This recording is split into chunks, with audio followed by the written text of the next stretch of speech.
Menggunakan pivot point untuk memperkirakan sentimen pasar.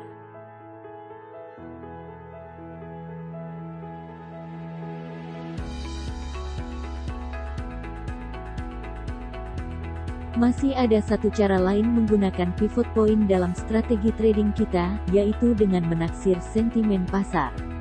Tujuan dari pelajaran ini adalah agar kita paham dan dapat membaca kecenderungan para trader pada saat itu, apakah mereka cenderung memasang order buy atau sell. Apabila harga bergerak ke atas dan menembus level pivot point, ini merupakan isyarat jika harga mengalami bullish dan kita perlu segera memasang order buy atas mata uang. Sekarang bayangkan apabila harga justru anjlok dan menembus level pivot point ke bawah, maka Anda harus segera menjual pair.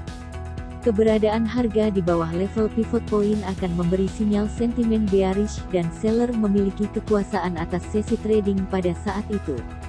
Pada grafik di atas kita dapat melihat harga sedang menguji ketahanan level pivot point yang bertahan sebagai level resistance.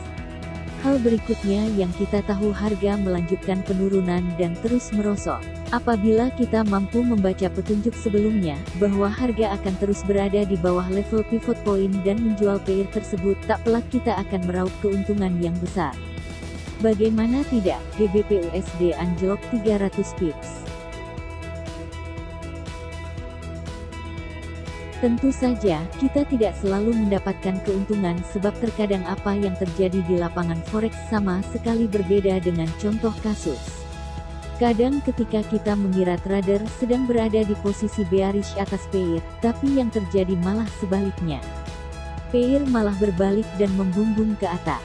Pada contoh berikutnya, apabila kita melihat harga anjlok, menembus level pivot point, dan terjual, maka kita akan menjadi pecundang besar yang menyedihkan. Pada sesi perdagangan Eropa EUR/USD berbalik dan melonjak lebih tinggi sebelum kemudian menembus pivot point. Bukan hanya itu, pair tersebut akhirnya bertahan di atas level pivot point, menunjukkan bagaimana buyer membubarkan diri.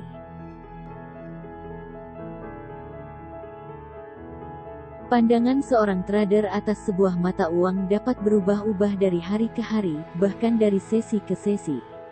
Inilah sebabnya kita tidak bisa begitu saja pasang order buy ketika harga berada di atas pivot point atau menjual saat harga ada di bawah.